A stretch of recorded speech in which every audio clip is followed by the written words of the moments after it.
بسم اللہ الرحمن الرحیم۔ السلام علیکم۔ وفا، شجاعت اور ایمان کی بلندیوں پر نظر ڈالی جائے تو وہاں ایک شخص نمایاں نظر آتا ہے جو قوت و جلال اور فیض و کمال میں اپنی مثال آپ ہے۔ حضرت فاطمہ رضی اللہ تعالی عنہا کے بعد 10 سال تک حضرت علی شیر خدا نے کسی سے شادی نہ کی۔ پھر ایک دن لوگوں کے اصرار پر حضرت علی نے حضرت عقیل کو بلایا اور فرمایا، میرے ساتھ شادی کے لیے ایک نیک، پاک باز اور بہادر خاتون کی تلاش کریں۔ بس کچھ ہی عرصے کے بعد شجاعت کے لیے مشہور قبیلے کی لڑکی کے ساتھ آپ کا نکاح ہو گیا، جن کا نام بھی فاطمہ ہی تھا۔ بعد میں یہ ام البنین کے نام سے مشہور ہوئی۔ امیر المومنین حضرت امام علی کو اللہ پاک نے ام البنین سے 4 بیٹے عطا کیے، جو کہ سارے ہی کربلا میں شہید ہوئے۔ ان بیٹوں میں سب سے بڑے بیٹے حضرت عباس تھے۔ وفا، شجاعت اور صبر حضرت عباس کو ورثے میں ملا تھا، کیونکہ ایک طرف والد جو کہ شیر خدا تھے اور دوسری طرف ماں جو بنو کلابیہ سے تھی، جو عرب میں عرصہ دراز سے شجاعت کے لیے مشہور تھا۔ حضرت عباس 4 شعبان 26 ہجری کو مدینہ منورہ میں پیدا ہوئے۔ امیر المومنین حضرت علی کبھی کبھی جناب عباس کو اپنی گود میں بٹھاتے تھے اور ان کی آستین کو پیچھے الٹ کر بوسہ دیتے تھے اور آنسو بہاتے تھے۔ ایک دن ان کی ماں ام البنین اس ماجرے کو دیکھ رہی تھی۔ حضرت علی نے فرمایا، یہ ہاتھ اپنے بھائی حسین کی مدد اور نصرت میں کاٹے جائیں گے۔ میں اس دن کے لیے آنسو بہا رہا ہوں۔ جناب عباس نے حسین کرامین کے ساتھ تربیت پائی۔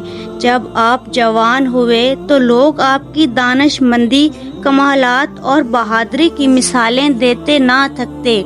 جب حضرت علی شہید ہوئے تو آپ اس وقت 14 برس کے تھے۔ اس عظیم صدمے کو برداشت کیا اور جنازے کو رات میں دفن کیا۔ بس اس دن سے حضرت عباس کے امتحان شروع ہو گئے، جو سب کے سب انہوں نے ہمت اور صبر سے برداشت کیے۔ آخر کو آپ نے وہ بھی دن دیکھا کہ جب حضرت امام حسن کو زہر دے کر شہید کر دیا گیا۔ آپ کا جنازہ بھی صحیح طرح سے نہ پڑھنے دیا، لیکن یہ سب کے سب ایک بہادر باپ کے بہادر بیٹے نے صرف اس لیے برداشت کیے کہ حضرت حسین نے انہیں یہ کہہ کر منع کر دیا کہ عباس، ابھی جنگ کا وقت نہیں ہے۔ جناب عباس کی شادی عبداللہ بن عباس کی بیٹی لبابہ سے ہوئی، جن سے اللہ پاک نے انہیں 2 بیٹے عبداللہ اور فضل عطا فرمائے۔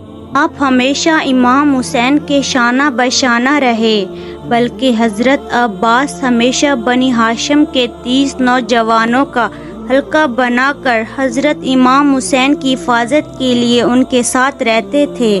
آپ نے ہمیشہ اپنے آپ کو حضرت حسین کا غلام بنا کر پیش کیا، نہ کہ بھائی۔ یہاں تک کہ کربلا کے میدان میں بھی آپ نے اپنی غلامی اور وفا کا مظاہرہ کیا۔ ابن زیاد جانتا تھا کہ جب تک عباس کربلا کے خیموں میں موجود ہے، ہم ان تک نہیں پہنچ سکتے۔ اس لیے اس نے ایک چال چلی کہ شمر ملعون کو 4000 سپاہی دے کر حضرت عباس کے پاس بھیجا۔ شمر نے حضرت عباس کو کہا کہ میں ابن زیاد کی طرف سے عباس تمہارے اور تمہارے بھائیوں کے لیے امان نامہ لکھوا لایا ہوں، اس لیے تم یہاں سے جا سکتے ہو۔ بس یہ سننا تھا کہ حضرت عباس کا چہرہ مبارک سرخ ہو گیا۔ آپ نے امان نامہ پکڑا اور اس کے 2 ٹکڑے کر دیے اور فرمایا کہ ہمت ہے تو مجھ سے مقابلہ کرو۔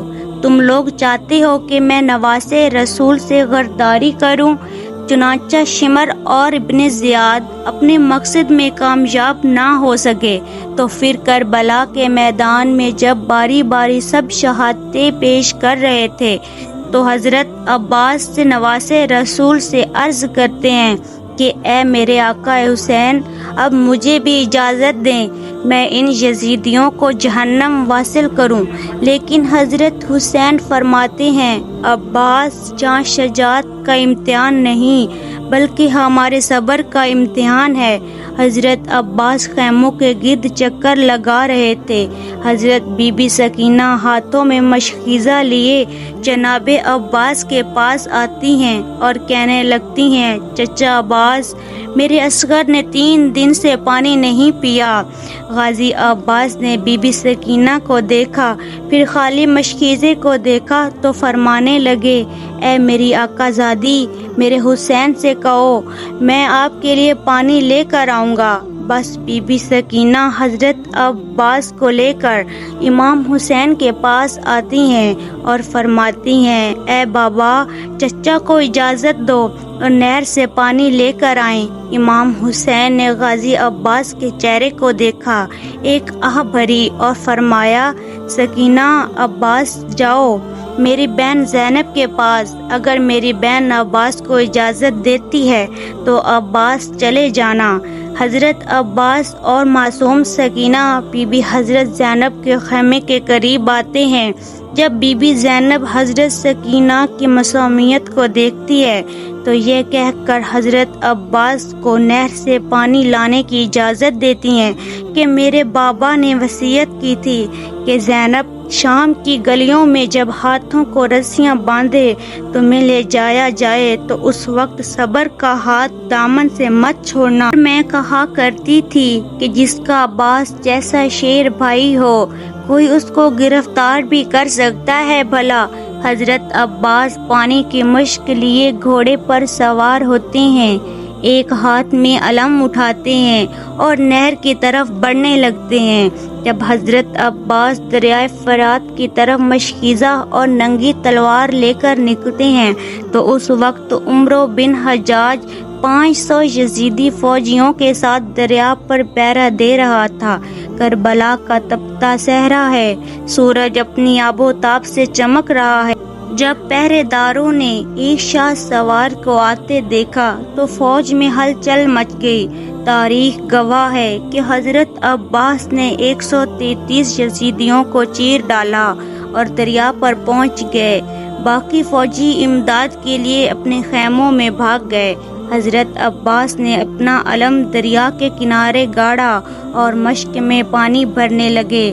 مشک کو بھرنے کے بعد آپ نے خود پانی پینے کے لیے چلو بھرا اور پھر یہ سوچ کر پانی گرا دیا کہ میرے آقا حسین اور ان کی آل کب سے پیاسی ہے۔ اللہ اکبر!